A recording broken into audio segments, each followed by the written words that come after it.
Olá, meu nome é Cristiane Vieira Machado, eu sou professora da Escola Nacional de Saúde Pública Sérgio Arouca, da Fundação Oswaldo Cruz, e essa é uma aula do Programa de Pós-Graduação em Saúde Pública da ENSP. Hoje nós vamos abordar um pouco o tema de introdução à análise de políticas e sistemas de saúde em perspectiva comparada. Em primeiro lugar, nós vamos discutir um pouco por que e como comparar, bebendo um pouco nas contribuições do campo das ciências sociais, que trabalha há muito tempo com estudos comparativos. Depois nós vamos discutir mais especificamente quais são as questões centrais que podem ser enfocadas em estudos comparativos no âmbito das políticas sociais, incluídas aí as políticas de saúde. Vamos também abordar um pouco alguns exemplos e focos de estudos comparativos, mais especificamente sobre políticas e sistemas de saúde, dado que o setor de saúde tem uma dinâmica própria, já existe uma ampla literatura sobre sistemas de saúde em perspectiva comparada, políticas de saúde em perspectiva comparada. Por fim, nós vamos encerrar essa aula apontando ou destacando alguns dos desafios dos estudos comparativos que têm que ser considerados quando alguém faz uma opção por adotar esse método ou uma abordagem comparativa, porque, na verdade, existem diferentes enfoques possíveis, diferentes perspectivas teóricas que embasam estudos comparativos. Bem, em primeiro lugar, então, qual a importância da comparação? Por que comparar quando desenvolvemos pesquisas? No campo das ciências sociais, o recurso à comparação é bastante antigo, né? E tem características bem interessantes que contribuem para a nossa reflexão também no que diz respeito às políticas e sistemas de saúde. Em primeiro lugar, é importante destacar que quando nós vamos analisar a realidade social, dinâmicas sociais, o método experimental tradicional não se aplica. O que eu estou chamando de método experimental tradicional? Aquele convencional que nós atribuímos, por exemplo, nas ciências biológicas, né, ao laboratório em que se lança uma hipótese e você vai fazer um experimento para testar aquela hipótese, e depois de fazer um experimento laboratorial com determinados controles, vai chegar à conclusão se aquela sua hipótese ela é ou não verdadeira, se ela se aplica ou não àquela determinada situação. Enfim, nós não podemos fazer experimentos com a realidade social, em geral isso não é possível, salvo em algumas exceções, vocês já devem ter visto que existem alguns, entre aspas, experimentos sociais que são feitos, por exemplo, na área de psicologia, de análise comportamental, às vezes se faz isso, mas isso não é o mais frequente para analisar fenômenos sociais complexos. Então, nesse caso, em que o método experimental não se aplica, né, para análise da realidade social, das dinâmicas sociais, a comparação entre diferentes contextos, cenários, pode oferecer bases empíricas sólidas para compreender esses fenômenos. Então, observar diferentes realidades, diferentes fenômenos, como processos de redemocratização em países diferentes, ou organização de uma dada política de educação em dois estados diferentes e descrever como isso acontece, procurar compreender e explicar, isso é uma base empírica que pode servir melhor para nós explicarmos, identificarmos os condicionantes daqueles resultados, né, que estamos observando. Enfim, nas ciências sociais, em geral, o método comparado ele é utilizado para a compreensão e para a explicação de processos sociais complexos, né? Tradicionalmente, ele tem sido utilizado, por exemplo, nas análises sobre o próprio processo de construção e desenvolvimento dos Estados nacionais, modelos de desenvolvimento capitalista, questões relativas a regimes políticos, comparação de países, por exemplo, com diferentes regimes políticos, questão de modelos de autoritarismo e democracia, processos como revoluções, guerras, né, para explicar o que desencadeou esses processos, o que explicou seus desdobramentos e seus resultados, enfim.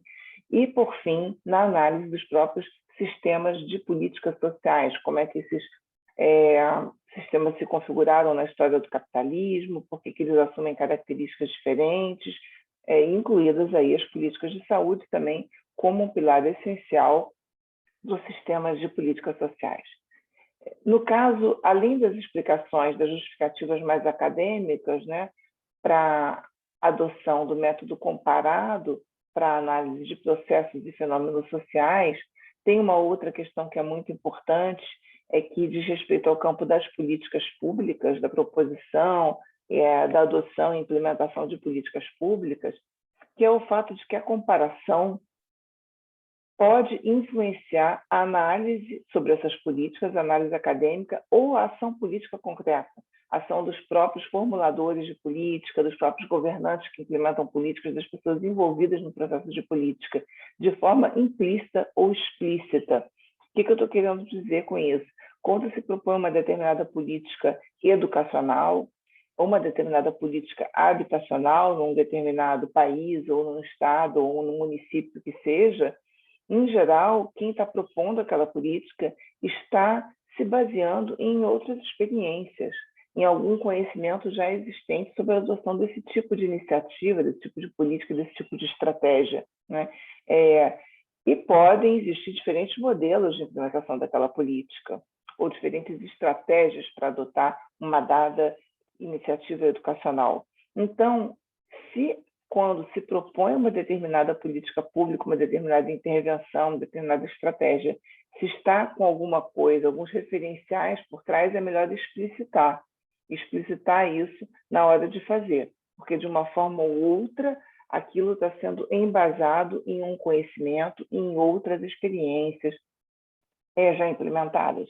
Da mesma forma, em relação à análise, né? Os processos de análise de políticas de saúde não são neutros, eles são carregados de uma série de valores, de pressupostos e também do próprio conhecimento que nós acumulamos sobre outras políticas similares àquela.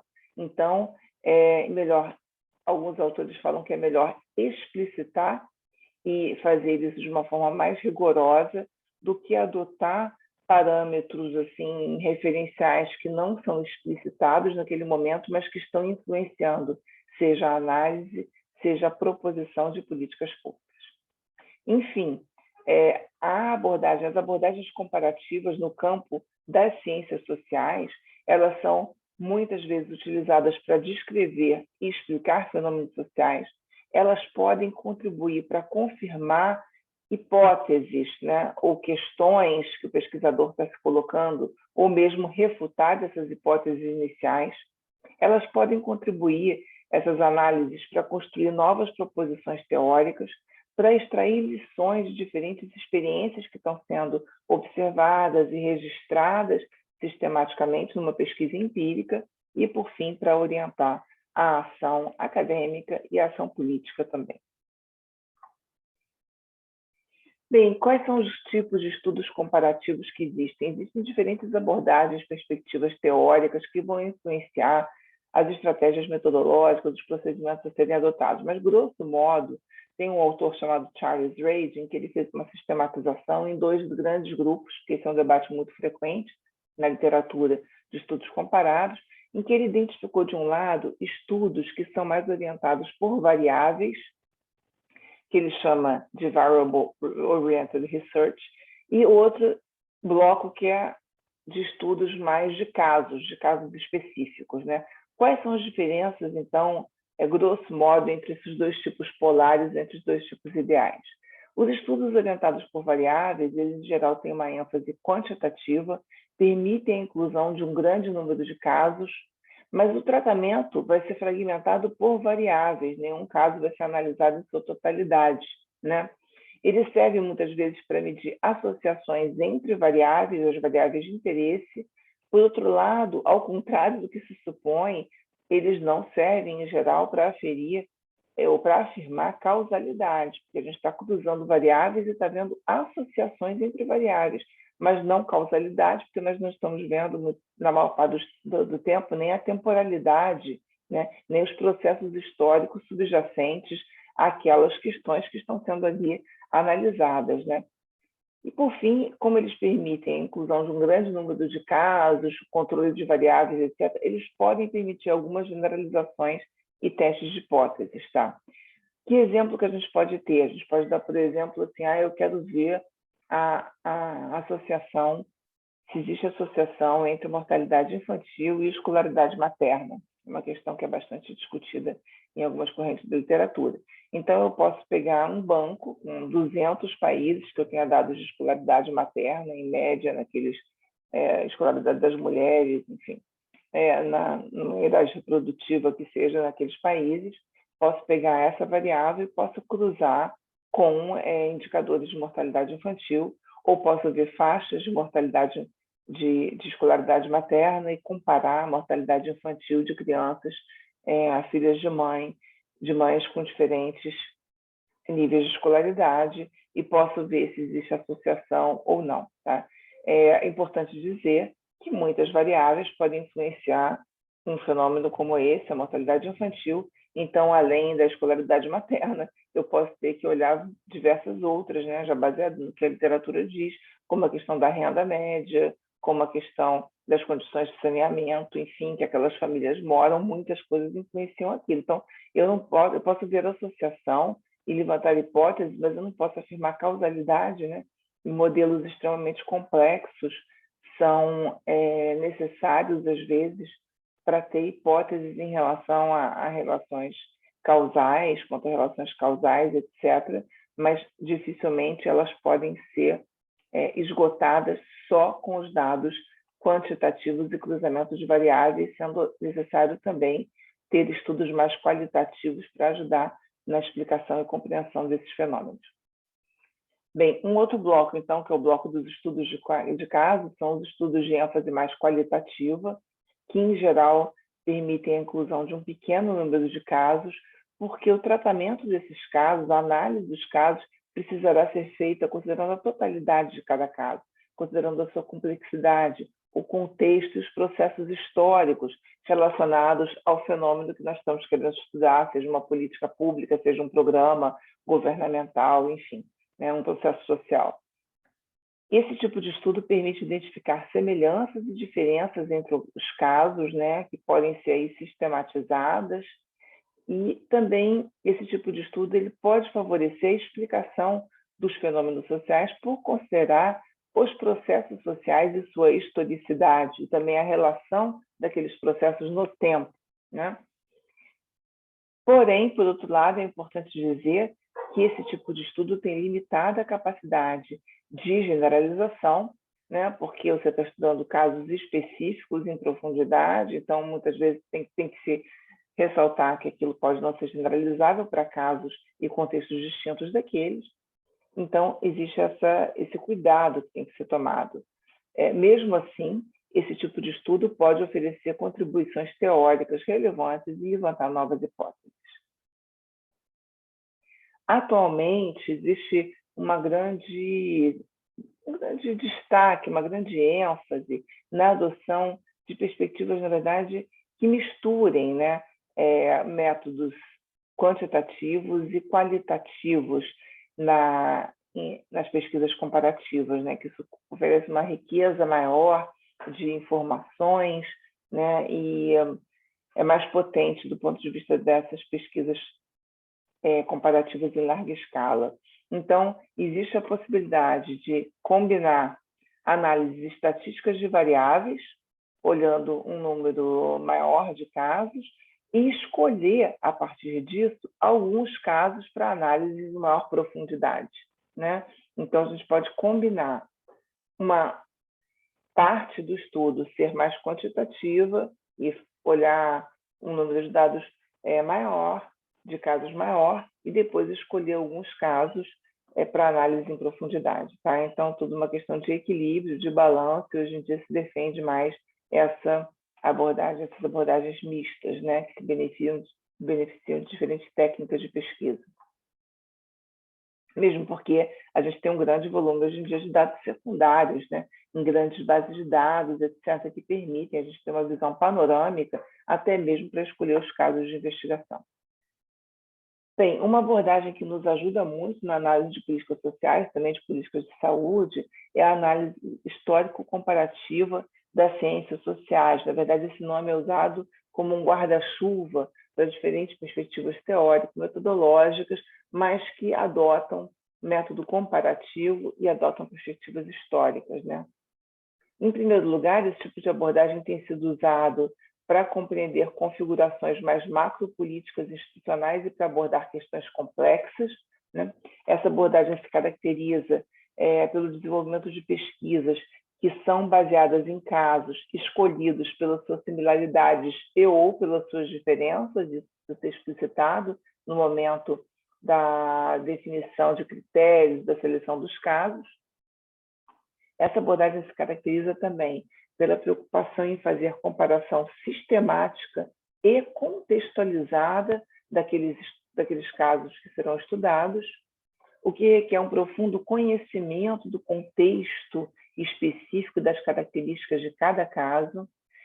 Requer também que os pesquisadores se perguntem como as variáveis que podem influenciar os fenômenos de interesse, elas interagem e podem ter efeitos diversos, inclusive, em contextos diferentes. Uma combinação de variáveis pode ter um resultado num determinado caso e um outro resultado em outro, se o contexto daqueles casos é diferente. Então, é muito importante reconhecer isso para não ter explicações simplistas ou equivocadas do que é encontrado, tá? Então, assim, em algum país específico, a gente pode ter uma relação entre democracia e políticas sociais com maior cobertura populacional. Em outro país, pode acontecer isso de forma diversa, né? A gente pode ter democracia e não ter políticas sociais com a cobertura abrangente, e pode ter, né? Então, tem uma série de elementos que a gente tem que observar e tem que procurar explicar por que aqueles resultados são distintos, ou porque, enfim, ou mesmo algumas variáveis presentes num contexto favorecem um determinado resultado, mas as duas presentes em outro vão favorecer um resultado distinto. Então, depois a gente conversa um pouco mais sobre isso, mas é muito importante ter isso em mente. Um outro elemento importante, quando a gente fala em comparação sistemática e contextualizada, é assumir que existe uma interação entre teoria e história, né? Ninguém começa uma pesquisa sem algum conhecimento prévio daquele assunto, por isso que nós sempre falamos, a pesquisa sempre começa por uma revisão bibliográfica sobre aquele tema, sobre aquele assunto, explorando o que já se conhece e também identificando lacunas, coisas que não se conhecem, para nós podermos formular perguntas mais potentes e fazermos pesquisas e estudos que sejam socialmente relevantes, que contribuam para avançar o conhecimento naquele tema, né?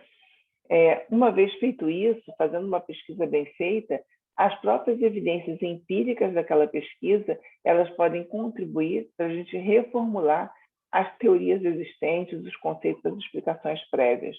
Então, às vezes, existem algumas afirmações que são feitas, né, com base no conhecimento existente, e a gente pode fazer uma nova pesquisa estudando determinados casos em profundidade e mostrando que aquilo nem sempre ocorre daquela forma, que aquilo pode ocorrer de uma forma distinta, né, que aquele pressuposto nem sempre se aplica, aquela associação que foi feita em estudos prévios nem sempre ela é válida, que às vezes as coisas podem acontecer de uma forma distinta, ter outras explicações e outras variáveis que não tem. Então, o conhecimento é dinâmico também, né? E essa valorização da relação entre a teoria, o conhecimento previamente existente, e a empiria, o que a empiria pode transformar a teoria prévia, é bastante importante.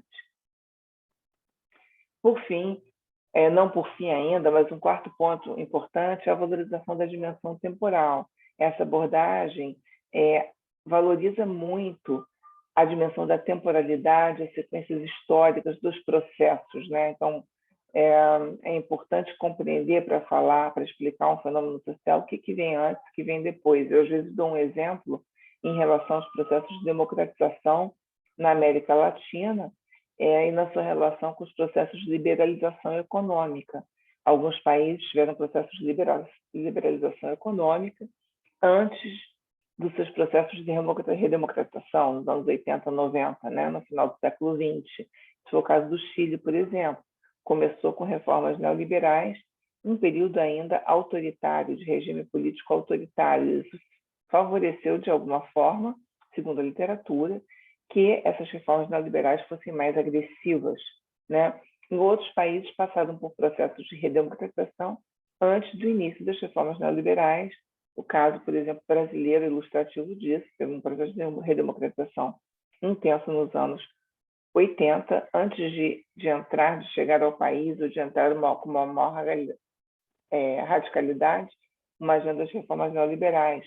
E o fato disso ter acontecido dessa forma, né, com essa temporalidade, com essa sequência histórica, favoreceu uma intensa mobilização social nos anos 80, o aumento da participação na proposição de políticas públicas e, inclusive, a formulação de uma nova Constituição de 1988, bastante abrangente nos direitos, que enuncia, né, bastante generosa, que ampliou direitos em uma série de áreas e que, inclusive, instituiu a Seguridade Social e o Sistema Único de Saúde. Então, as sequências históricas entre macroprocessos sociais, elas importam e podem influenciar os resultados desses processos, as suas repercussões sobre as políticas públicas e as políticas sociais. Então, é importante olhar nesse tipo de pesquisa o desenvolvimento dos processos ao longo do tempo e a estrutura temporal dos eventos, a relação de uns eventos com outros no tempo, certo? Por fim, esse tipo de abordagem histórico-comparativa nas ciências sociais, ela tem uma preocupação com a explicação dos fenômenos sociais, não só com a sua descrição, com a sua simples descrição, mas em explicá-los, porém usando uma série de cuidados, uma série de elementos de rigor metodológico na construção da proposta de pesquisa. Bem, uma outra questão muito importante na pesquisa comparativa diz respeito às unidades de análise, né? O que a gente vai comparar, né? A escolha do que vai se comparar, obviamente, depende do interesse, do tema de interesse, das questões de pesquisa, do problema que é formulado pelo pesquisador. Então, assim, a gente pode ter unidades de análise com base no elemento geográfico ou de abrangência territorial, que é muito comum na pesquisa comparativa. Inclusive, o mais comum é estudar países, né? A tradição da análise comparativa nas ciências sociais vem muito da comparação de processos entre países, entre estados nacionais. Mas também esse tipo de abordagem pode ser utilizada para analisar unidades subnacionais, como regiões de um país, estados, municípios, isso é muito importante, países federativos, né? A comparação entre políticas públicas implementadas por unidades subnacionais como estados e municípios. E, por fim, também, esse tipo de abordagem pode ser utilizado para comparar unidades supranacionais, como regiões do mundo ou blocos econômicos, né? Então, regiões do mundo, a gente pode estar falando, quero comparar determinadas políticas de articulação, de integração regional na América Latina com as políticas de integração regional que são adotadas na África. Pode ser um tipo de abordagem, né? Ou eu quero comparar aqui o bloco, a comunidade europeia com o Mercosul em relação à adoção de determinados critérios ou práticas comerciais. Enfim, são outras possibilidades. Pode-se adotar como unidade de análise em períodos de tempo, analisar um determinado processo em dois momentos distintos, sequenciais ou não. Por exemplo, eu quero comparar as mudanças político-institucionais em períodos de redemocratização, pós-88 e entre 45 e 64, que é uma coisa interessante, entre 45 e 64, no Brasil, a gente teve um período que é dito de democracia, mas não foi uma democracia totalmente plena, havia uma série de constrangimentos. Então, posso querer analisar como foram esses determinados períodos em relação a uma série de variáveis, ou a implementação de políticas de saúde em diferentes governos, períodos de governo, sequenciais ou não. Também é possível adotar método comparado para contrastar processos, programas ou estratégias, né? Que têm um objetivo similar. Até na área da saúde isso pode ser interessante. Eu posso querer comparar estratégias adotadas para a redução da mortalidade infantil, né? Estratégias diferentes adotadas com o mesmo objetivo em um determinado município, ao mesmo tempo, em momentos diferentes. Isso é bastante utilizado. Essa abordagem, inclusive, se assemelha à tradicional abordagem de análise de programas de saúde, que nós utilizamos bastante, né? Então, analogamente, a gente pode dizer que esse método pode ser aplicado para isso. Por fim, a gente pode adotar abordagens comparativas para analisar organizações, atores, para comparar o papel ou a atuação de organizações ou atores em fase de um determinado processo em um dado contexto. Eu posso querer comparar a agenda de diferentes organizações internacionais em saúde ou que atuam na saúde para combate a um determinado problema de saúde, né? Por exemplo, qual é a agenda da OPAS e qual a agenda do Banco Mundial em relação à atenção primária em saúde. Posso querer comparar o que está colocado e como não só a agenda em termos do seu conteúdo político, mas eu posso querer saber como é que essas agências atuam, com que tipo de atores elas dialogam, qual é o tipo de intervenção que elas fazem para influenciar as políticas. Bem, uma outra questão muito importante, né, definir a unidade de análise. Vou comparar países, vou comparar estados, municípios, vou comparar organizações, enfim, seria a seleção dos casos. Que casos eu vou selecionar para a minha pesquisa, né? Então, assim, a definição de quais os casos a serem escolhidos e quantos casos é extremamente importante. É um passo do desenho da metodologia da investigação extremamente importante. E a escolha, essas duas definições, tanto a escolha dos casos quanto a definição do número de casos, vai depender de uma série de questões. Em primeiro lugar, do próprio tema, do problema, do foco da investigação, como sempre, como todo desenho metodológico. Em segundo lugar, da questão de pesquisa, do que eu estou querendo saber, porque com base nisso é que eu vou ter que justificar a escolha dos meus casos. Por fim, os objetivos da pesquisa, quais são os objetivos, etc. Isso é bastante importante. A própria questão da abordagem, o desenho do estudo, os métodos que vão ser adotados, se eu vou trabalhar só com dados secundários, se eu só tenho possibilidade de trabalhar com dados secundários, ou se eu vou poder fazer, se eu quero fazer uma pesquisa de campo, entrevistar pessoas, né? Fazer observação, participante, fazer grupos focais, enfim, que tipo de técnicas de pesquisa também que eu vou adotar naquela pesquisa. Então, isso vai influenciar as possibilidades, né, em termos de número de casos.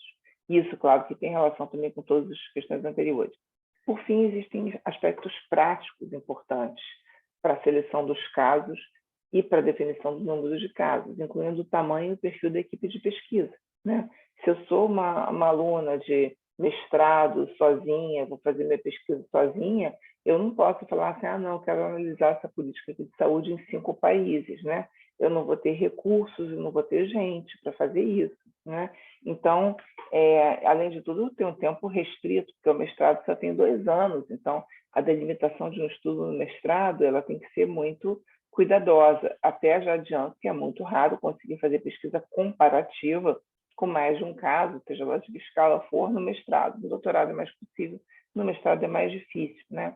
E, por fim, vai depender dos recursos que eu tenho disponíveis, recursos para viajar, recurso para ter pesquisador assistente, recurso para poder ter apoio, né, a transcrições, a análise dos dados, uma série de outros elementos, tá? Então, uma pesquisa ampla, com muitos pesquisadores, com muitos recursos, ela pode usar mais em termos de abranger um número maior de casos, abranger casos que sejam mais distantes de onde a instituição de pesquisa está sediada, os pesquisadores moram, etc., né?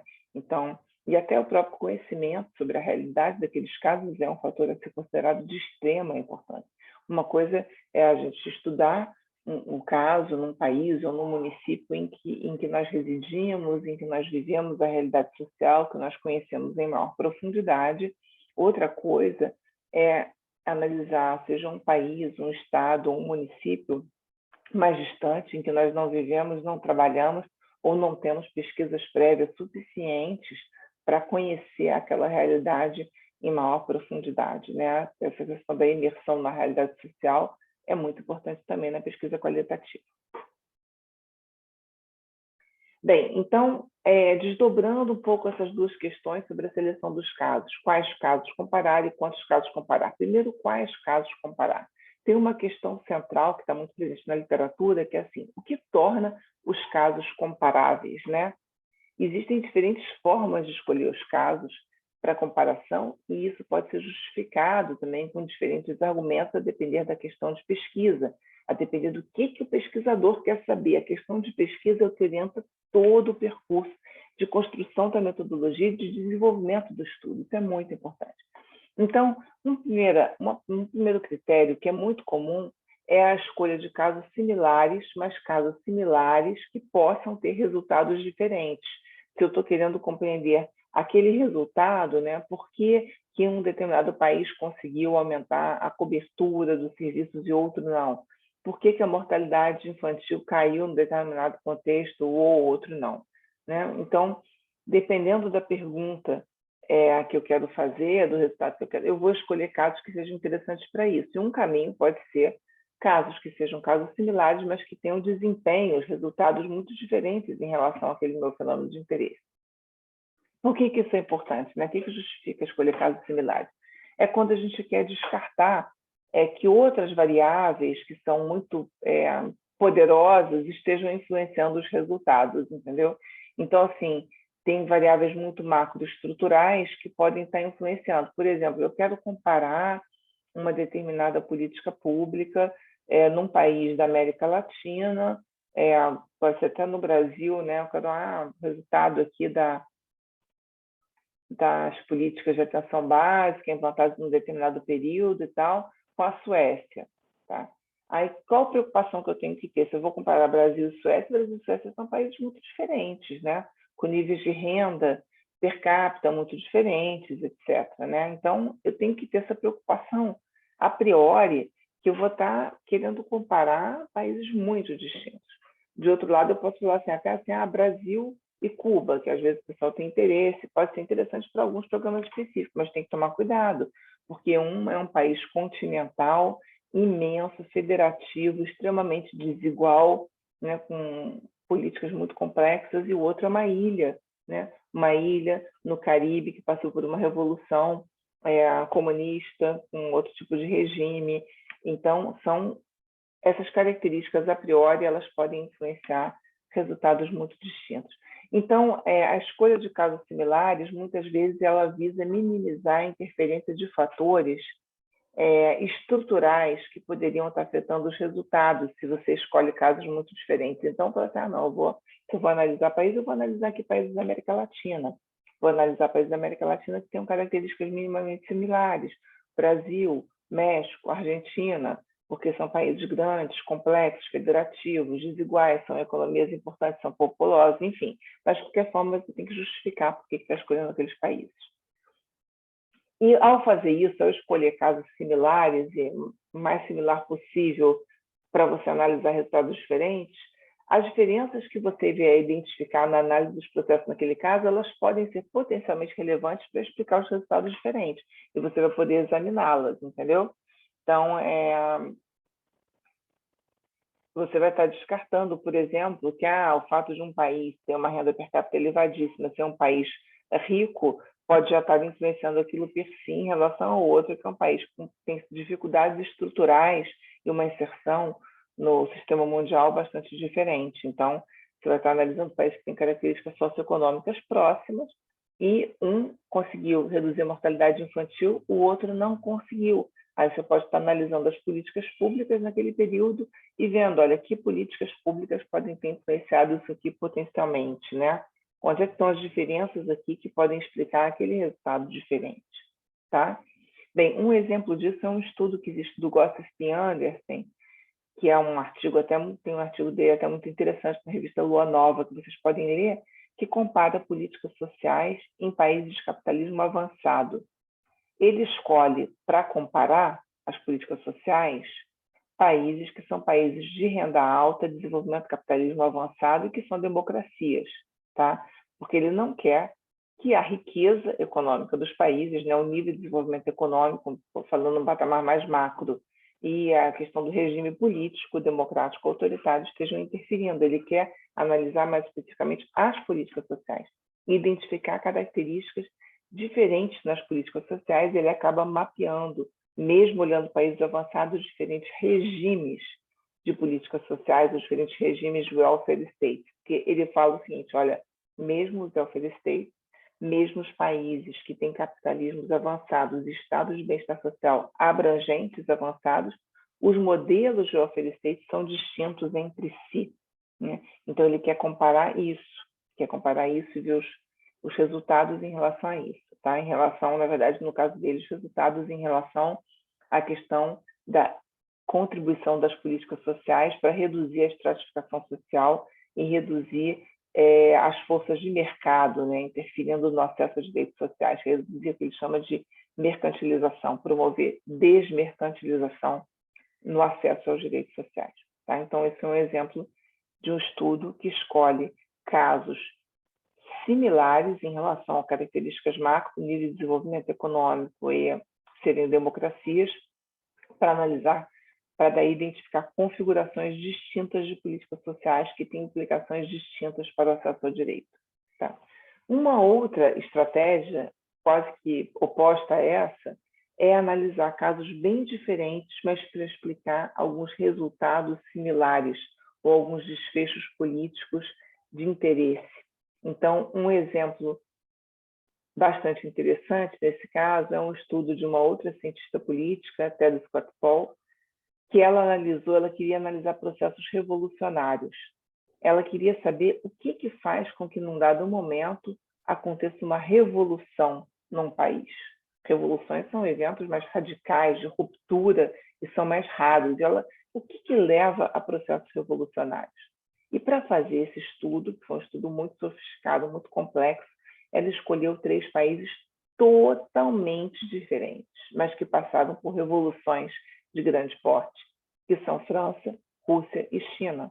Não pode existir 3 países mais distintos do que França, Rússia e China, e ela analisa, então, esses 3 casos para saber por que nesses 3 contextos totalmente diferentes, que variáveis, que fatores estiveram presentes em cada um deles e que similaridades é possível identificar nos processos que precederam as revoluções, ou que estiveram na origem dos processos revolucionários. Então, é um estudo também bastante interessante.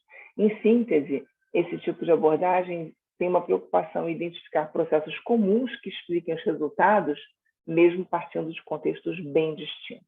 Tá? Por fim, existe a possibilidade de comparar critérios. Se a gente está desenvolvendo uma pesquisa mais abrangente, num grupo, numa linha de pesquisa mais ampla, a gente pode querer dividir os países em grupos segundo semelhanças gerais, sei lá, países latino-americanos, países europeus, países da África, países da Ásia. Estou dando um exemplo aqui, grosso modo. Ou países de renda média alta, países de renda média, países de baixa renda, enfim. Então, dividir primeiro os países em grupos com semelhanças gerais, depois olhar para dentro de cada grupo e identificar os que são mais diferentes em relação ao desfecho, à questão de interesse, e analisar possíveis relações de variáveis observadas ali com os desfechos de interesse. Tá? Então, existem diferentes formas de escolher os casos, mas o importante é justificar claramente, à luz das suas questões de pesquisa, e ter coerência nessa justificativa, nessa escolha. Então, vamos partir para outra questão importante em relação à seleção de casos, que é quantos casos comparar, né? Tem quais casos que nós falamos e quantos casos, as questões estão relacionadas, né? E então depende muito de questões práticas, tamanho da equipe, tipo de estudo, né? Se é uma pós-graduação é diferente de uma linha de pesquisa consolidada. Uma primeira possibilidade, que na literatura não é reconhecida em geral como estudo comparativo, mas eu vou colocar aqui só para chamar a atenção, é o estudo de caso único, né? O estudo de caso único, você vai falar, mas isso é comparação, isso é um caso único? Não, é um estudo de caso, você não precisa dizer que é uma comparação.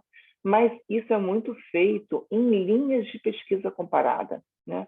Um estudo de caso único pode ser extremamente relevante num grupo de pesquisa ou dentro de uma linha de pesquisa comparada, em que, por exemplo, cada aluno pode estudar um caso, mas no conjunto, né, aquele grupo pode ter resultados muito interessantes ao olhar aquelas diferentes experiências, né?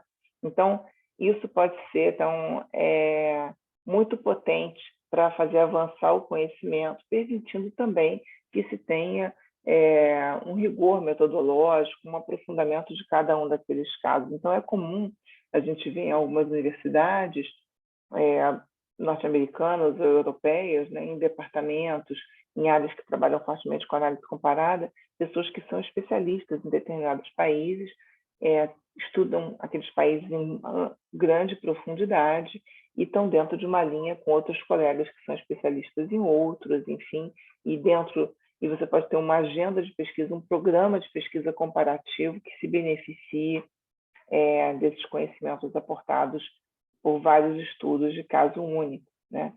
Um estudo de caso único, uma seleção fazer um estudo de caso único pode ser extremamente importante, por exemplo, para caracterizar um fenômeno que é evidente naquele caso específico, né?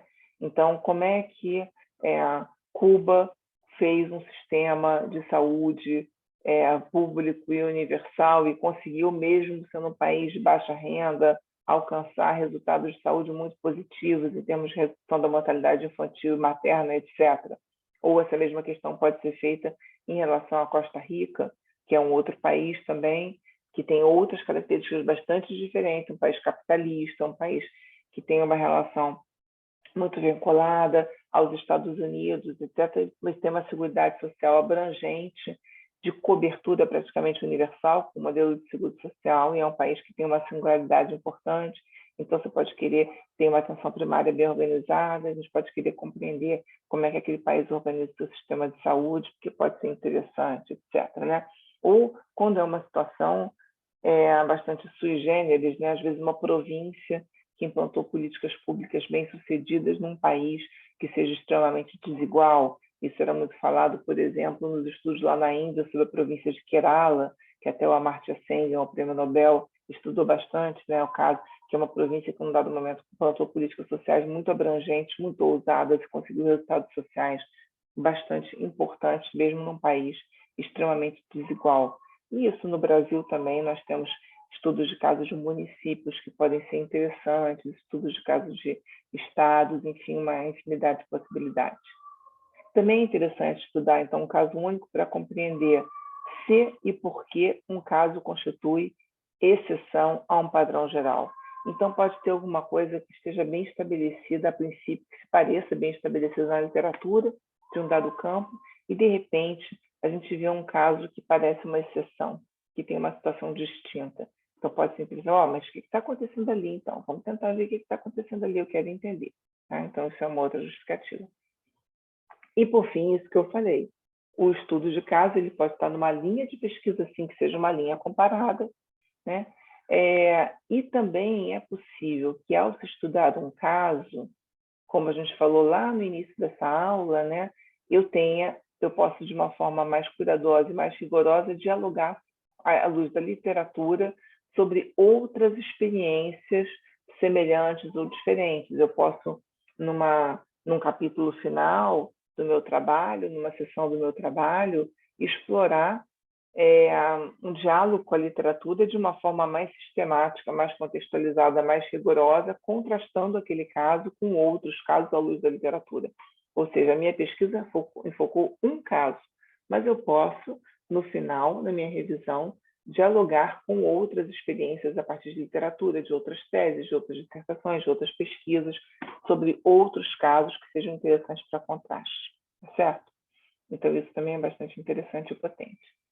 Bem, podemos fazer uma pesquisa com poucos casos, né? Com 2 ou 3 casos. Isso, às vezes, é viável num trabalho de doutorado, num de mestrado já é mais difícil. Então, ou num trabalho de doutorado ou numa pesquisa, porque já requer um fôlego maior, tá? Mesmo no doutorado, às vezes, é difícil ter tempo, hoje em dia, com os prazos apertados, etc., para estudar 2 casos. Mas a pesquisa de 2 ou 3 casos pode permitir análise de fenômenos sociais complexos, né? E, ao mesmo tempo, mantendo a preocupação em estudar os casos em profundidade, considerando processos históricos, contextos, características e a forma de interação entre condicionantes, que é o que a gente estava chamando de comparação sistemática contextualizada. Se a gente faz um número pequeno, isso pode ser factível por um pesquisador ou um grupo reduzido de pesquisadores. Um problema que nós temos sempre é que o número de casos pode ser pequeno, mas o número de variáveis que estão interagindo ali para gerar aquele fenômeno social que influenciam. Aquele fenômeno social pode ser bastante abrangente. A gente, quando mergulha no caso, a gente vê toda a sua complexidade, né? E o conjunto de elementos inesperados e é difícil explicar esses fenômenos sociais. As vantagens, então, de trabalhar com poucos casos é que isso permite aprender a complexidade de processos históricos e pode possibilitar, sim, ganhos teóricos, pode possibilitar testar ou invalidar uma teoria, apresentar contrafatos, ou seja, exceções ao que se pensava que era uma regra, oferecer novas explicações e identificar também hipóteses e variáveis a serem consideradas em estudos futuros.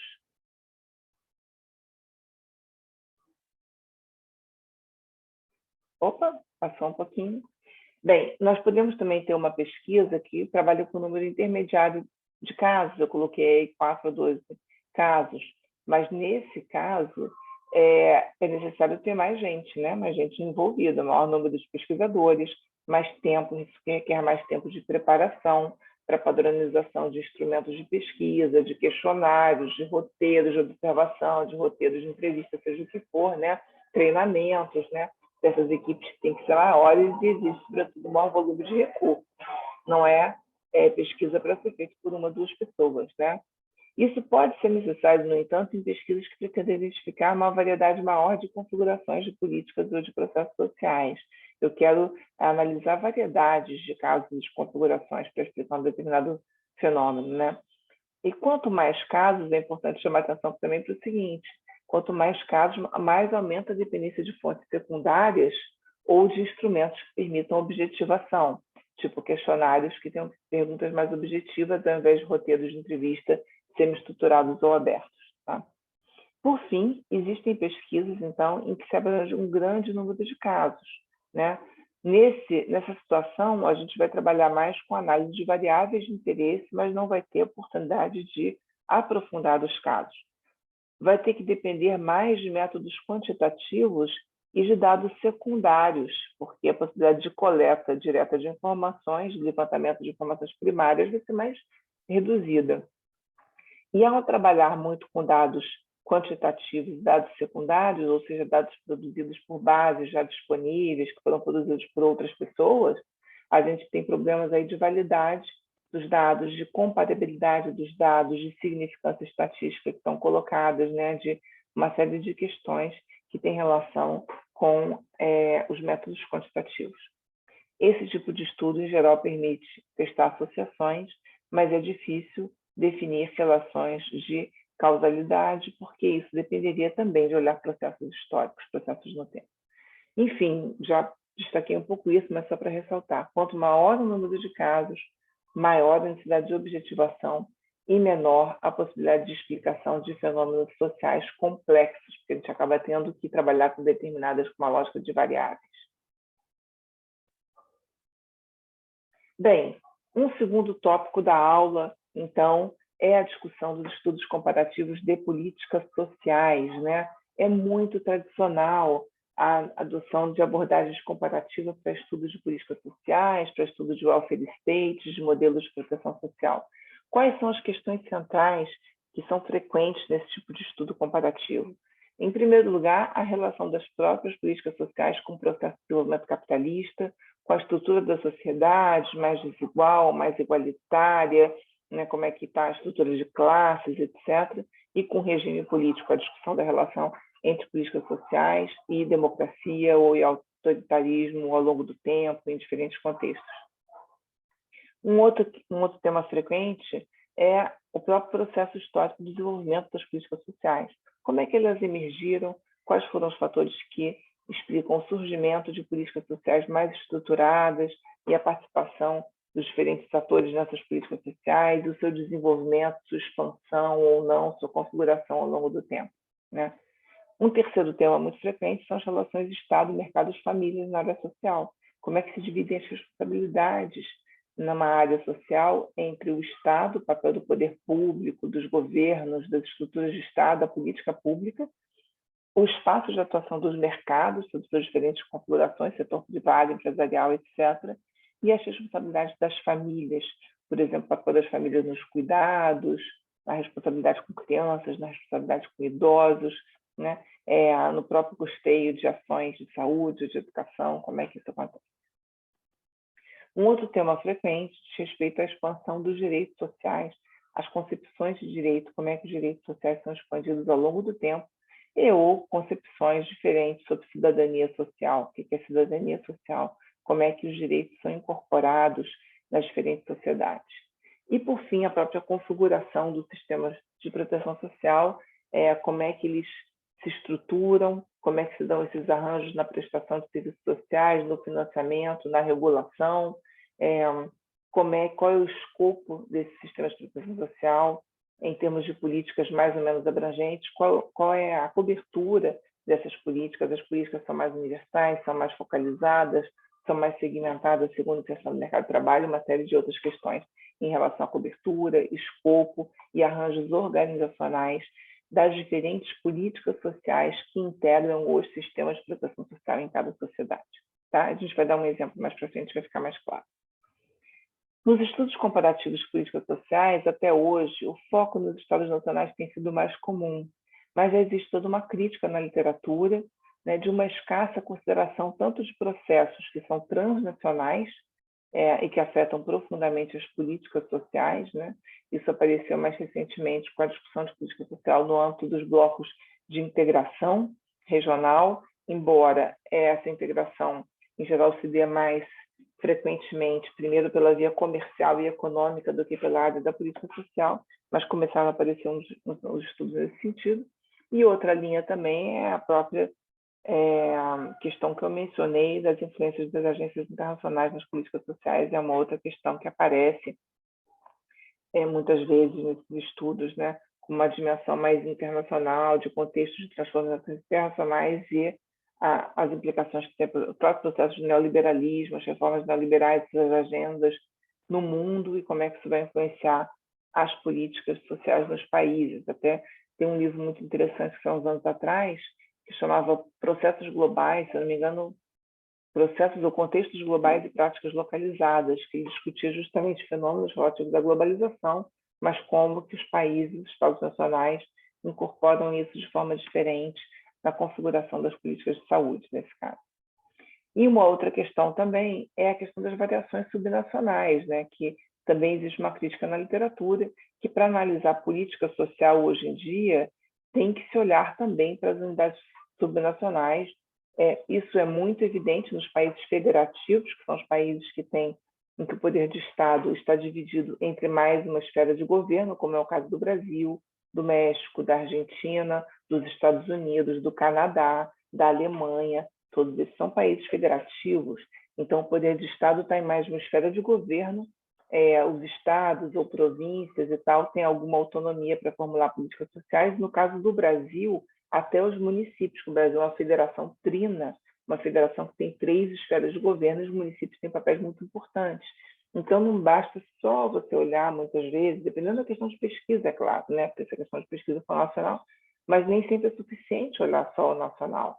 Tem que também ter um cuidado, né? Chamar atenção para que a implementação, configuração e implementação de políticas sociais pode ser bastante diferenciada por unidades subnacionais. Uma outra questão a se chamar a atenção em relação aos estudos comparativos de políticas sociais, que até hoje, esses estudos, a literatura é muito mais abundante para os países europeus. Os países avançados de forma geral, mas principalmente para os países europeus, né, os chamados welfare states, que na verdade são uma parte da Europa, né, da Europa Ocidental. É um conjunto de países da Europa Ocidental que configurou no pós-guerra, pós-segunda guerra, sistemas de proteção social mais abrangentes, que passaram a se denominar welfare states, ou estados de bem-estar social, e esses países são muito estudados. Mas mesmo quando a gente fala em Europa, a Europa tem mais de 50 países. O leste europeu é menos estudado do que os países da Europa Ocidental. Tá? Então, é importante chamar a atenção para isso. Recentemente, aumentaram também os estudos sobre a América Latina, sistemas de proteção social na América Latina. Já existem boas pesquisas comparativas, já existem livros, artigos, etc. Então, vale a pena fazer uma busca para quem tiver esse interesse, mas ainda é bem abaixo da literatura sobre a Europa. E sobre a África também, vem crescendo os estudos sobre políticas sociais na África, embora sejam menos numerosos também do que os anteriores. Uma outra questão muito importante, quando a gente fala de estudos comparativos de políticas sociais, são os esforços que numerosos autores fizeram, numerosos, tem muitos autores que fizeram tipologias, procuraram identificar modelos ou regimes de proteção social a partir de estudos comparativos, né? Então, essas tipologias são muito variadas, né? Uma clássica é do Spin-Andersen, que eu mencionei, que é um estudo de países de capitalismo avançado, em que ele identificou 3 regimes de políticas sociais, que é o regime social-democrata, que é caracterizado pelo predomínio de políticas mais universais, o regime corporativo conservador, em que as políticas sociais são estruturadas segundo a inserção das pessoas no mercado de trabalho, categorias profissionais, etc., e o modelo residual, em que os mercados têm mais espaço de operação, inclusive na área social, e o Estado faz políticas públicas, políticas sociais, mais focalizadas nos pobres, mais voltadas para quem não consegue acessar bens e serviços de saúde, de educação, de previdência social, etc., pelo meio do mercado, né? Os pobres, os excluídos, os que não estão no trabalho formal, enfim, aí as políticas sociais nos países com modelo residual são orientadas aos pobres, então, por isso se chama residual ou liberal. Na verdade, o Spin-Andersen se chama de liberal, tem outros autores que chamam de residual. Tá? Então, esse é uma tipologia, um exemplo de tipologia. Um outro autor que fez um trabalho muito reconhecido também é o Mesolago, Carmelo Mesolago, que, no caso, ele buscou fazer uma tipologia dos sistemas de proteção social na América Latina. Ele fez um estudo no final dos anos 70 e ele procurou ver, olhando os países latino-americanos, como é que eles estavam naquele momento em relação ao desenvolvimento e cobertura dos sistemas de proteção social. Então, ele usa esses 2 eixos, grau de desenvolvimento e grau de cobertura dos sistemas de proteção social, e ele dividiu os países em 3 blocos, um que era pioneiro avançado, outro que era intermediário e o outro que era um incipiente ou inicial. Grosso modo é isso, olhando só para países da América Latina. Mas existem outras tipologias, e as tipologias elas variam de acordo com os critérios utilizados naturalmente e com os países que foram incluídos naquele tipo de estudo, naquele tipo de observação. Tá? São ferramentas analíticas interessantes para a gente olhar também os casos que a gente está estudando, então tem que sempre procurar esses estudos na literatura, porque eles podem ser interessantes. Bem, por fim, vamos entrar, então, nos estudos comparativos de políticas e sistemas de saúde, né, mais especificamente, que é o nosso interesse, né? E tem uma referência bastante interessante, que está listada ao final da aula, que é do Marmor e Wendt, que são autores que procuraram também fazer uma revisão sistemática da literatura sobre estudos comparados de políticas e sistemas de saúde. E eles fazem um mapeamento desses estudos segundo as suas ênfases, seu foco, né, de análise. E o que eles observaram? Em primeiro lugar, eles dividem didaticamente esses estudos entre os que têm ênfase nas políticas de saúde, ou seja, os estudos que têm ênfase nos atores políticos e instituições, e, portanto, eles bebem muito na literatura das ciências sociais, eles bebem muito na literatura da análise de políticas públicas, eles querem compreender quais são os atores que estão influenciando uma determinada política, como é que eles estão fazendo isso, como é que eles estão se mobilizando, quais são as instituições que estão responsáveis por implementar, que tipo de agenda elas estão implementando, etc, etc. Vão olhar para a política. E tem outro tipo de estudo que eles identificam que tem mais foco no sistema de saúde, na maneira como o sistema de saúde se organiza em termos das funções de Estado, macrofunções de Estado na saúde, por exemplo, como é que está se dando o planejamento, o financiamento, a regulação, a prestação de serviço, como é que os serviços se organizam, a atenção primária na relação com a atenção especializada, na atenção com as urgências emergentes, com apoio diagnóstico, enfim. Tá? Então, assim, o foco desses é mais da configuração sistêmica, menos dos atores políticos, mais da configuração sistêmica. Tem todo um corpo de literatura mais específica da saúde, dado a especificidade do setor saúde, da configuração do sistema, do objeto de intervenção, né, do próprio desenvolvimento histórico do sistema de saúde, foi se acumulando também um conhecimento sobre isso, e já existem muitos estudos comparativos de autores mesmo do próprio campo da saúde coletiva, ou autores assim, situados em instituições de saúde, em saúde como objeto principal, que produzem, que fazem estudos comparados com esse foco em configuração e organização dos sistemas propriamente dito. Tá? Uma outra coisa interessante é que ele fala o seguinte, que ele divide isso didaticamente, né? Porque fala que as ênfases podem ser aqui, ali, a gente vai beber em literatura e vai ter variáveis eixos de análise distintos. Ele fala também que esses estudos podem ou não ter preocupação com os resultados da política. É muito desafiador analisar resultados de política quando a gente faz análise de política e sistema de saúde, no seguinte sentido, os resultados de saúde, os resultados finais de saúde mesmo, a mortalidade infantil, a mortalidade materna, a incidência de doenças cardiovasculares, a mortalidade por doenças cardiovasculares, uma série de outros desdobramentos que a gente pode imaginar, a incidência de doenças evitáveis, etc., elas são influenciadas, sim, pelas políticas de saúde, mas elas também podem ser influenciadas por outros determinantes, né?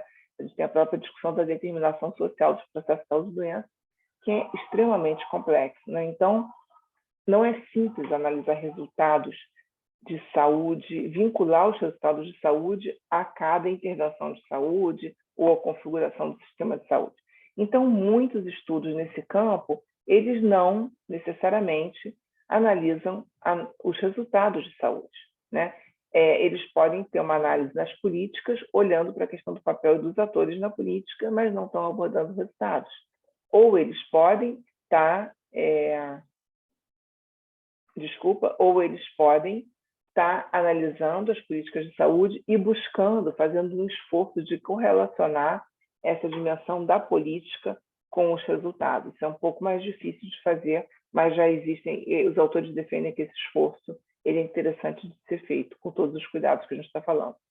E também no que diz respeito ao sistema de saúde, tem os estudos que não se preocupam em analisar os resultados, analisam os aspectos da regulação, financiamento e organização do sistema, e tem outros que procuram vincular o sistema de atenção, a configuração, a organização da atenção à saúde aos resultados, sejam os resultados medidos em termos de acesso, em termos da qualidade, em termos da equidade, em termos da satisfação dos usuários, etc., do cidadão, são algumas dimensões que ele aponta. Está claro? Então, isso é importante para vocês organizarem a cabeça. Nem sempre dá para fazer tudo, né? E os estudos podem ter esses diferentes enquadramentos, tá?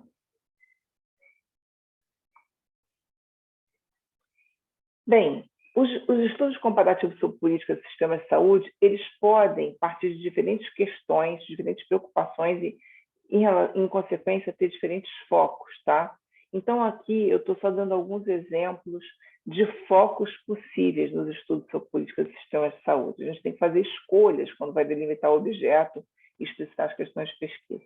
Então, o primeiro foco possível é o foco no caráter da proteção social em saúde. O que aquela política, aquele sistema nos diz em termos do caráter da proteção social, né?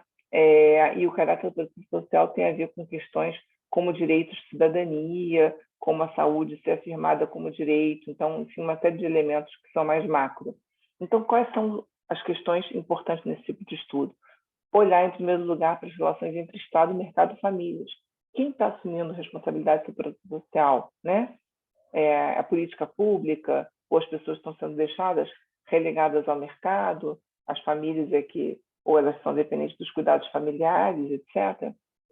Né? Qual o grau realmente de ampliação dos direitos que aquela configuração da política ou do sistema de saúde te dá, em termos de direito ao acesso, independente de capacidade de pagamento, etc. Qual o escopo e abrangência das políticas? Elas são abrangentes, são amplas em termos dos serviços ofertados, das ações que estão cobertas, né? Enfim, ou dentro de um sistema, que tipo de política que você tem? São políticas, várias políticas, você tem previdência, saúde, assistência, seguro-desemprego, acidente de trabalho e tal, ou é um sistema em que poucas políticas estão bem estruturadas e as outras não existem ou são programas incipientes? Por fim, se o caráter das políticas é mais universal ou estratificado, se todos têm direito ao acesso aos serviços, etc., aos benefícios, simplesmente por serem cidadãos ou por morarem naquele território, ou se o acesso, os benefícios são estratificados e condicionados à inserção no mercado de trabalho ou a condições socioeconômicas que diferenciam as pessoas segundo capacidade de pagamento, por exemplo. Tá? Então, esses elementos, eles dizem muito sobre o caráter da proteção social que aquele sistema está oferecendo. Um segundo tipo de foco é olhar a política de saúde como política pública. E para isso a gente aprende muito com a literatura, os autores, as referenciais da análise, do campo de análise de política pública, que se aplicam também a outras áreas da política. Então, por exemplo, se eu quero analisar o contexto de implementação de uma política de saúde, as instituições envolvidas, os atores, as agendas, ou seja, as prioridades, as propostas, o próprio processo de formulação e implementação de política, como é que aquela política foi formulada, como é que ela foi implementada, como é que ela foi coordenada, o processo político de negociações, de conflitos, atores a favor e contra, quem influenciou, quem pôs obstáculos, enfim. E o conteúdo, né? Conteúdo diz respeito à agenda política. Quais são os temas que têm destaque, quais são as prioridades, o que entra na agenda, o que sai da agenda, o que não está ou não na agenda dos governantes e das outras pessoas que têm poder ou que têm capacidade de influenciar as políticas de saúde. Tá? Então, existem muitos estudos que adotam essa perspectiva de política pública e, para isso, você tem que contar com referências dessa área. Tá? Um terceiro foco é na gestão e organização do sistema de saúde, que tem a ver com um daqueles quadrantes lá que eu mencionei, do texto do Mármore Doente, né? Que assim, é o olhar sobre como o sistema se configura, como se arranjam as funções do Estado da Saúde, combinam as ações de planejamento, financiamento, regulação, prestação de serviço, né?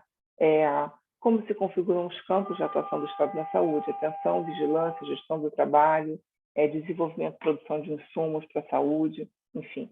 Quais são os componentes do sistema em termos da gestão de recursos humanos, da coordenação administrativa, dos níveis de complexidade, dos tipos de serviços de APS, que tipos de serviços de atenção primária, serviços intermediários, policlínicas, apoio diagnóstico, hospitais, etc., centros de referência, como é que se organiza, quais são as relações entre eles, qual é a disponibilidade que a gente tem de profissionais de saúde, nos diferentes tipos de serviços de tecnologias, a forma de vinculação dos profissionais, o modelo de atenção e a configuração das práticas em saúde, o que predomina naquele modelo de atenção, se articula proteção, prevenção, atenção à saúde, ou uma coisa mais intervencionista, regulação de tecnologias, a questão da própria prática, do modelo da prática, toda a discussão de humanização, de cuidados, de subjetividade, entre uma série de transformações em termos de modelo assistencial, como é super importante,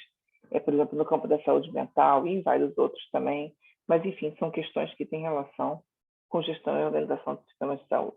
E, finalmente, existem os estudos que se calculam no desempenho dos sistemas, que tem um olhar para o desempenho, e que daí tem um forte corte avaliativo, e deve na literatura de avaliação de sistemas e de tecnologias de saúde, e aí existem diferentes matrizes de atributos possíveis de avaliação. Mesmo quem vai fazer a avaliação tem que dizer o que vai avaliar, como vai avaliar, partindo de que referencial teórico, de que padrões para avaliar, né? E dizer bem que atributos que vão ser avaliados. Eu vou dar exemplo de cada um desses nos próximos slides, tá? São exemplos. Existe uma infinidade de possibilidades, mas eu vou dar aqui alguns exemplos. Então, o primeiro exemplo tem a ver com foco no caráter da proteção social, que eu já adiantei um pouco para vocês. Os sistemas de proteção social em saúde, eles podem ser analisados em relação a diferentes pilares, em relação a quem assume as funções de proteção. Até o século XIX, a gente não tinha sistemas de proteção social estruturados como nós conhecemos hoje em dia. Quem cuidava, quem protegia as pessoas, os indivíduos, né, de eventuais riscos, fossem os riscos inerentes ao processo de vida, assim, né? O risco de envelhecer, o risco de adoecer, o risco de morrer, né? E as pessoas, os familiares ficarem desamparados, as crianças, as mulheres e tal. Quem protegia as famílias?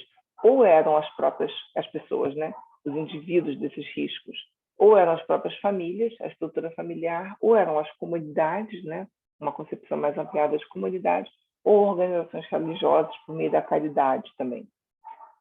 Só no final do século XIX e também no início do século XX é que a gente observa uma transformação mais ampla do caráter das políticas sociais e a configuração de sistemas de proteção social em que outros atores e organizações passam com importância, particularmente as categorias profissionais e o Estado, e às vezes de forma associada, né, como no modelo lá alemão, desde o final do século XIX, o Estado com um papel importante em regular um sistema de proteção social que foi sendo construído, mas com forte base corporativa e estratificada. Tá? Então, uma primeira questão que a gente tem que perguntar é quem está assumindo essa responsabilidade. Mesmo hoje em dia, em sistemas de proteção social modernos, existe uma combinação desses elementos, porém, o papel do Estado hoje é muito mais importante do que era 120 anos atrás, 150 anos atrás. Tá? Uma segunda questão central do sistema de proteção social, que está aí no centro desse triângulo também, é a quem se destina a proteção social. O sistema de proteção pode ser configurado para atender apenas os pobres necessitados, ou seja, você vai fazer um arranjo ali de política pública e que vai entrar no socorro de quem não pode se virar, sobreviver no mercado, então políticas mais focalizadas, né, mais dirigidas aos pobres e às pessoas em situação de exclusão. Você pode ter um sistema dirigido a alguns grupos de trabalhadores, por exemplo, os trabalhadores formais, urbanos e tal, como historicamente aconteceu na trajetória de vários sistemas de proteção social na América Latina e também no Brasil. Pode ter um sistema voltado a todos os trabalhadores, desde que estejam no mercado formal, ou que possam comprovar que são trabalhadores, ou pode ter um sistema voltado a todas as pessoas, todos os cidadãos ou todas as pessoas que moram em determinado território. São sistemas que a gente chama de universais, que trabalham numa perspectiva de direito mais abrangente. Tá? Os sistemas também podem se diferenciar em relação ao que eles incluem, tem a ver com o tipo e escopo das políticas e programas, né? Que tipo de política existe, que tipo de programa existe, e o escopo, né? A abrangência deles em termos de serviços ofertados e tal. E, por fim, como se oferece a proteção social, as diferentes formas de articulação entre Estado, mercado e famílias. Porque mesmo num sistema que tem forte papel do Estado no financiamento, às vezes você pode ter uma delegação, ou uma responsabilização forte das famílias pelo cuidado, né? Por exemplo, o cuidado doméstico tal pode ser subsidiado em algumas situações, ou você pode ter um Estado financiador do próprio mercado. O Estado financia, né, por meio da sua arrecadação, e ele aloca recursos, mas ele fomenta que o setor privado seja prestador. Então, isso não é trivial, né? Essa configuração, o como se oferece, também pode ser importante do ponto de vista do resultado e também da sustentabilidade das políticas de saúde. Bem, um segundo foco possível é o foco nas políticas de saúde. Esse esquema é extraído do artigo do Marmor e Wentz, que é uma referência recomendada para essa aula, né? Em que eles falam que os estudos que têm foco nas políticas de saúde, eles partem de um reconhecimento do que são as ideias que estão subsidiando, que estão na base daquelas políticas. Eles também consideram o papel dos atores políticos das instituições, né? E eles vão ver como é que isso, então, gera um determinado modelo de regulação da atenção à saúde, por um lado, né, de desenho da regulação, desenho da política, e, por outro lado, com a destinação de um financiamento para dar conta daquelas políticas, né? E isso tem relação aí com a questão dos gastos em saúde, até como eles se configuram, por exemplo, a composição público-privada, né? Esse aporte de recursos, né, o financiamento das políticas de saúde associado a um dado modelo regulatório, eles vão se expressar, de um lado, em insumos reais, mais objetivos, que é assim, os profissionais que trabalham na saúde, os serviços de saúde, etc., né? E isso vai gerar produtos, que são produtos reais, que tem a ver com o processo de cuidado, tratamento, utilização de serviços. Existe uma série de medidas, que são medidas relacionadas ao cuidado, número de consultas por habitante, por exemplo, número de consultas médio em pré-natal, etc. Isso são medidas de processo ou de produto, né, do cuidado. Tá? Quantidade de mamografias que é feita por mulher, em média, quantidade de colpocitologias, etc. São indicadores intermediários que têm relação aí com a implementação das políticas de saúde. Se você faz uma política de prevenção do câncer de colo, você vai querer acompanhar a cobertura do exame preventivo, né? Como é que está a cobertura do exame preventivo, que é um indicador de processo bastante importante. E, por fim, você pode ver a questão dos resultados. Os resultados aí, para esses autores, têm relação com uma questão mais final, né? São os impactos em termos de morbidade, mortalidade, estado de saúde mesmo, aferido por indicadores de saúde, como incidência, prevalência, mortalidade, enfim, e também a satisfação dos pacientes, eles colocam nesse bloco de resultado. Tá? Esse é um exemplo, tá, do Marmor e Wendt, é um fluxo que eles fazem, porque dentro de um estudo de política de saúde, você pode ter ênfase naqueles diferentes componentes, nem todo mundo precisa ver tudo, mas é uma sistematização, um modelo que eles usam para orientar metodologicamente a organização dos estudos. Um outro exemplo de abordagem com foco nas políticas de saúde, que eu vou usar aqui, é do nosso próprio grupo de pesquisa. Eu integro o grupo de pesquisa Estado, Proteção Social e Políticas de Saúde da ENSP, junto com outras colegas, e nós temos trabalhado com esse modelo para análise das políticas de saúde, que, na verdade, mistura elementos de política e elementos de configuração também do sistema, né? Nossos estudos, às vezes, enfocam um aspecto ou outro, e os nossos alunos também, a gente usa um pouco esse esquema para ajudar a organizar as propostas metodológicas, né, as nossas pesquisas, e também ajudar a orientar os nossos alunos. Então, quando a gente trabalha sobre políticas de saúde, a gente nunca pode deixar de considerar o histórico e o contexto do sistema de saúde, seja um sistema nacional ou um sistema local. Nunca pode deixar de considerar as regras, instituições e organizações que norteiam o funcionamento, né, o cotidiano daquele sistema de saúde. Então, a Constituição, a legislação, normas específicas que regulam aquele sistema ou aquela política em questão, né, uma política que seja foco. Se a gente está olhando uma política de imunização, eu vou ter que olhar a trajetória daquela política de imunização, como é que ela se insere no sistema de saúde, em que sistema de saúde, né, quais são as normas, a legislação e tal, que orienta aquela política, quais são as instituições envolvidas, as organizações, como é que está na estrutura do ministério, na estrutura de uma secretaria, etc., né? Como é que as ações foram implementadas ao longo do tempo. Tá? Tem que olhar também o processo político, né? Os atores, as relações de poder, como é que aquela política se configura, quem interfere, como as pessoas interagem, em que espaços que ela é formulada, em que espaços que ela é debatida, quem delibera, né, quem decide. Eu tenho que compreender onde é que estão aqueles espaços de decisão, né? Outra forma também é olhar o conteúdo da política. Então, tem esse pilarzinho que a gente chama de um triângulo, que às vezes a gente usa, que é olhar contexto, processo e conteúdo da política. O conteúdo tem a ver o quê? Com o que é feito, né? Como é que a agenda qual é a agenda daquela política? Quais são as prioridades? Quais são os destaques? Quais são os programas? Quais são as estratégias? Então, o processo tem a ver com atores, com dinâmica, com decisões, com poder. E conteúdo tem a ver com aquilo que a gente vê escrito. Às vezes, assim, o foco do estudo pode ser mais no conteúdo, na agenda, no programa, na caracterização da estratégia, e aquele pesquisador pode não estar olhando tanto para as dimensões do processo. Às vezes é o contrário. O foco é mais processo e conteúdo. Nem sempre é possível considerar os dois, embora os dois sejam muito importantes. É importante a gente explicitar o desenho, o foco, etc. Tá? Para a análise de política de saúde, é muito interessante trabalhar com esse tripé, contexto, processo e conteúdo. Tá? Mas também, mesmo quando a gente está fazendo análise de política de saúde, a gente pode estar fazendo em algum campo de atuação, em um ou mais campos de atuação.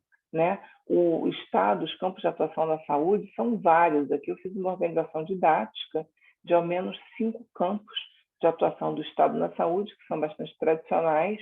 Né?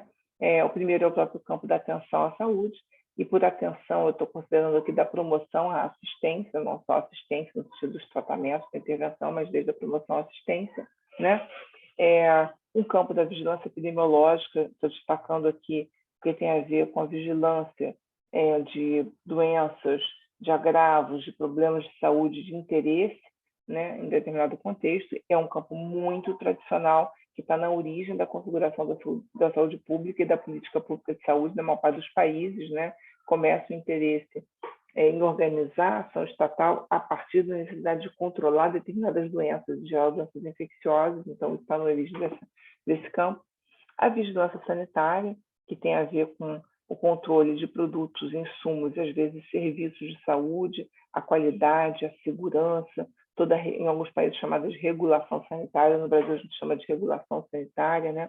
Em alguns países também abrangendo uma série de elementos que têm interesse para a saúde, como alimentação, cosméticos, produtos de limpeza, além propriamente dos produtos e insumos de saúde, como vacinas, medicamentos e tal. Então, é um campo muito importante, que é de regulação da qualidade, de verificação de normas e tal, desse conjunto de insumos, produtos de saúde e, às vezes, até de serviço, das condições em que os serviços são oferecidos, de segurança, de limpeza, de higiene, de funcionamento, uma série de elementos. Alguns autores usam a atenção à saúde de uma perspectiva ampliada, abrangendo as vigilâncias. É possível também, tá?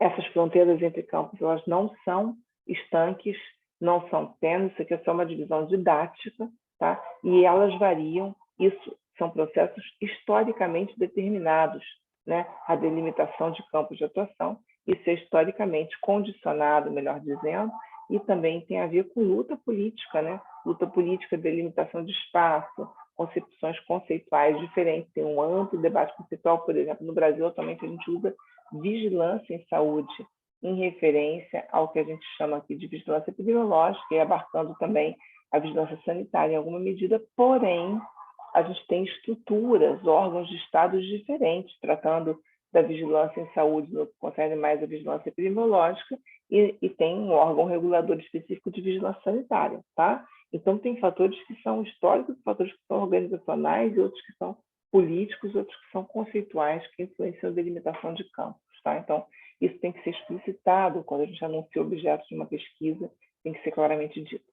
Um outro campo de atuação é ciência, tecnologia, insumos em saúde, tem a ver, assim, para a gente garantir o acesso e o cuidado em saúde das pessoas, a gente precisa de medicamentos, precisa de vacina, precisa de kit de diagnóstico, né? Fazer exame, precisa de gás, precisa de curativo, precisa de uma série de coisas, precisa de EPI, equipamentos de proteção individual, né?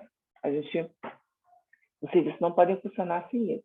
Então, o sistema de saúde ele tem que assegurar isso. Para ele assegurar isso, o Estado tem que estar atento a essas necessidades. A autoridade sanitária tem que ficar atenta a tudo isso, mesmo que muitas decisões desse campo estejam em outros espaços governamentais, estejam sob a inferência de outras autoridades públicas, né?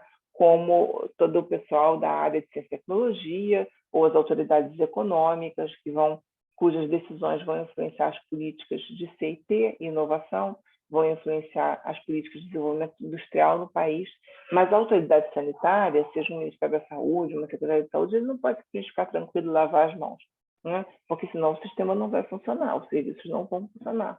Então, ele tem que, de alguma forma, estar interagindo, buscando interferir nessas áreas da política pública para assegurar que existam os insumos necessários ao processo de atenção à saúde, em diferentes níveis de complexidade. Tá certo? Então, por isso aqui que eu queria, não dá para não ter política de saúde nessa área, né? E que olhe para as necessidades de saúde da população. E, por fim, recursos humanos, ou gestão do trabalho da educação e saúde, se quiser pensar. O setor saúde é um setor que é tecnologia intensivo, mas é, sobretudo, mão de obra intensiva, usando uma terminologia mais, assim, econômica, né? Precisa de gente, nunca vai deixar de precisar de gente. Pode ter a tecnologia que for, precisa de gente também.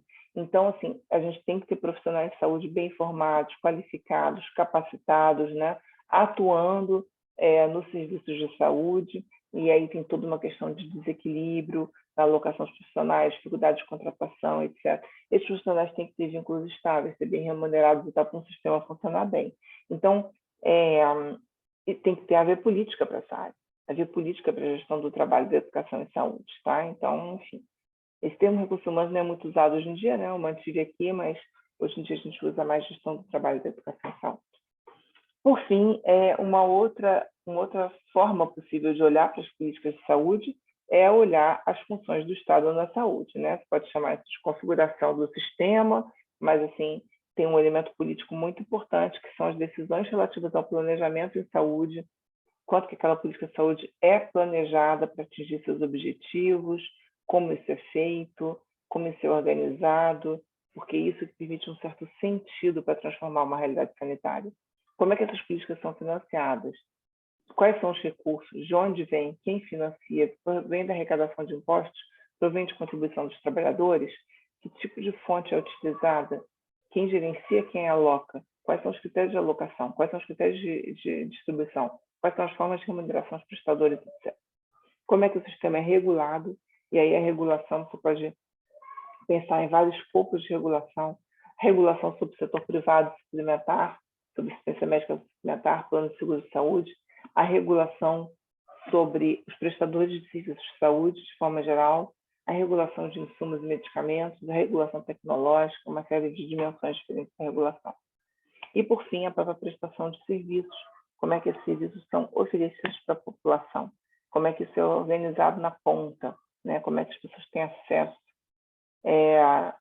né? Se o serviço funciona, serviços de atenção primária são a porta de entrada, mas eles funcionam à noite, funcionam no sábado, como é que as emergências funcionam, se existe atendimento emergencial pré-hospitalar, como ambulâncias, etc., para transportar pacientes, como é que isso é configurado espacialmente, uma série de questões se tem a descrição, se não tem, e o próprio processo de atenção, de cuidado, como se organiza em cada unidade de saúde.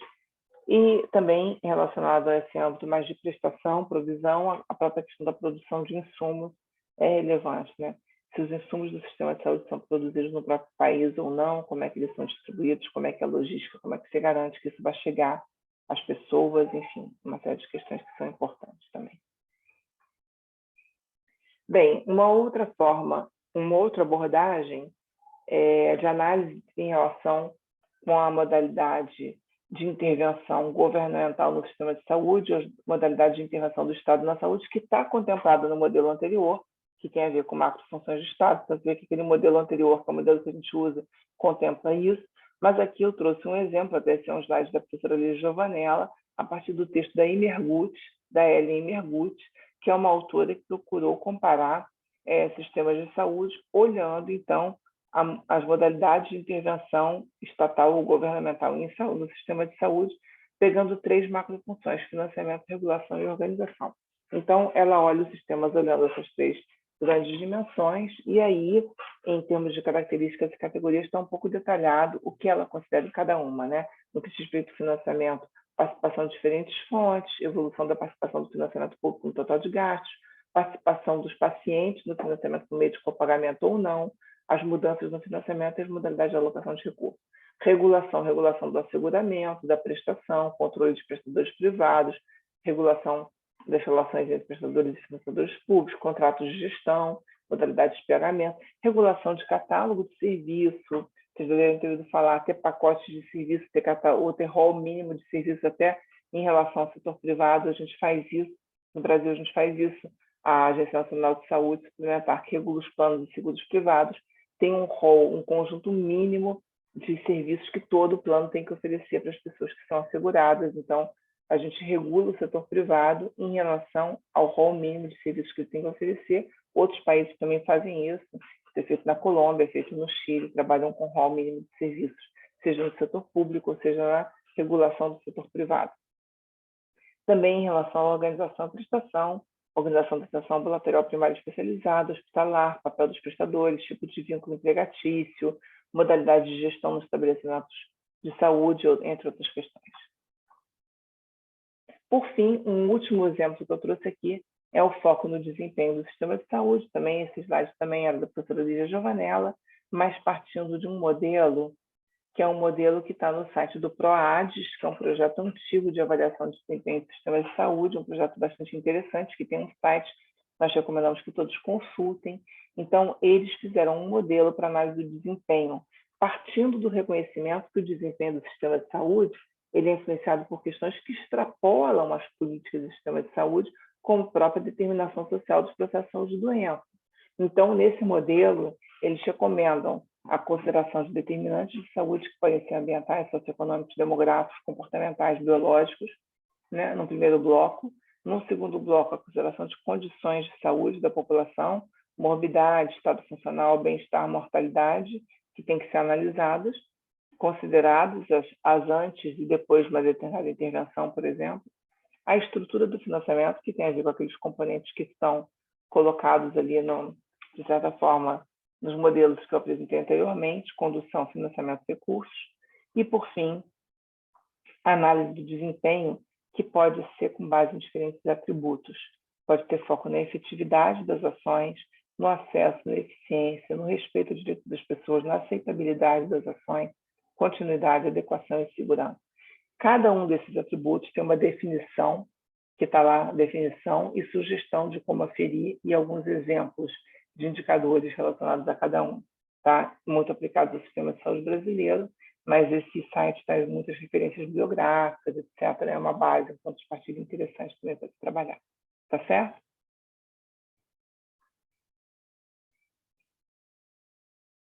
Bem, por fim, agora é por fim mesmo, vamos terminar então apontando os desafios dos estudos comparativos, né? O primeiro grande desafio dos estudos comparativos é considerar as especificidades históricas dos casos. Então, cada caso tem que ser olhado considerando suas diferenças, sua singularidade, sua trajetória, né? Isso tem que ter muito cuidado nisso, né? Para não fazer análises que sejam rasas, superficiais, né? Considerar também a complexidade dos fenômenos sociais, que vão ter repercussão também quando a gente analisa políticas e sistemas de saúde. Um terceiro desafio, que eu já fui mencionando ao longo da apresentação, são as dificuldades de reunir dados e informações confiáveis, segundo critérios homogêneos, para comparar variáveis ou casos. Então, tem que ter muito cuidado na escolha das fontes de informação, em olhar a descrição dos critérios utilizados para coletar aqueles dados, para consolidar aqueles indicadores, porque às vezes o mesmo termo é usado em bases diferentes ou em países diferentes, mas aquele indicador é apurado de uma forma distinta. Ou um dado de saúde é coletado de forma distinta. Às vezes, num país é coletado de uma forma censitária, em outro, uma pesquisa amostral, né? Às vezes, num país, você faz um levantamento de um indicador considerando sua população urbana, em outro, você considerou a população urbana e rural. Então, tem que tomar cuidado para não comparar banana com laranja, né? Uma outra questão que eu também já fui mencionando é a dificuldade de identificar todos os fatores que interferem em resultados. Quando a gente vai analisar, sejam resultados sociais de determinados processos políticos, ou sejam resultados de saúde, indicadores de saúde, sempre tem um conjunto muito grande de variáveis, de condicionantes que podem estar interferindo naqueles resultados. Um outro elemento que eu também chamei a atenção, que é mais complexo, que em contextos distintos, um mesmo conjunto de fatores pode interagir de formas diversas e gerar resultados diferentes. Então, isso é dificílimo, às vezes, de aprender, porque a gente não pode ter explicações maniqueístas em relação à questão. Se numa determinada situação eu posso dizer o seguinte, a pandemia de Covid-19, esse país aqui conseguiu controlar melhor a pandemia porque usou um sistema muito rigoroso de testagem, de controle de fronteira, etc., não sei o quê, associado a acesso às pessoas para pronto atendimento, etc. Outro país pode ter feito exatamente as mesmas coisas e não ter conseguido alcançar um resultado igual, com os mesmos, tendo dotado mesmas práticas, mas não conseguiu.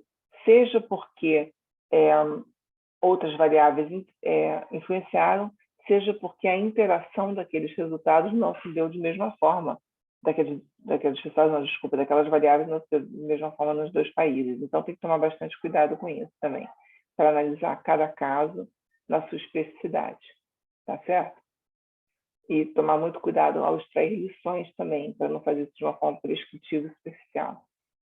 Uma outra questão importante é superar a mera descrição das variáveis ou dos casos e contribuir para explicar os fenômenos sociais de interesse.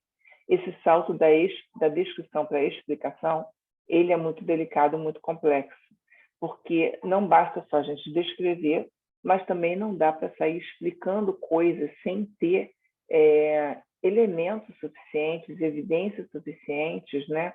Base suficiente para fazer determinadas afirmações. E toda explicação requer uma boa descrição primeiro, né? Então, esse cuidado tem que ser tomado. Por outro lado, simplesmente pesquisas que saem descrevendo um monte de casos não necessariamente são pesquisas comparativas, tá? Você pode descrever alguns casos, você pode estar fazendo um estudo de casos múltiplos, não necessariamente você está fazendo uma comparação naquele momento. Então, tem um desafio muito grande entre descrever e explicar. E isso vai depender muito do desenho metodológico cuidadoso e atento às perguntas originais de pesquisa. Uma outra questão importante, o que a literatura às vezes chama de problema de Galton, né? Que tem relação, inclusive, o que é exacerbado com a difusão de políticas nessa era da globalização. Que problema é esse? Eu vou fazer aqui um estudo de caso, vou comparar as políticas de saúde em diferentes países, né? Só que, assim, ao escolher a comunidade de análise os países e comparar um país com outro, eu tenho que tomar cuidado para não tratar esses países, que são minhas unidades de análise, de forma totalmente isolada, porque eles não são totalmente isolados, eles estão num cenário global. Existem forças estruturais globais que estão influenciando ambos.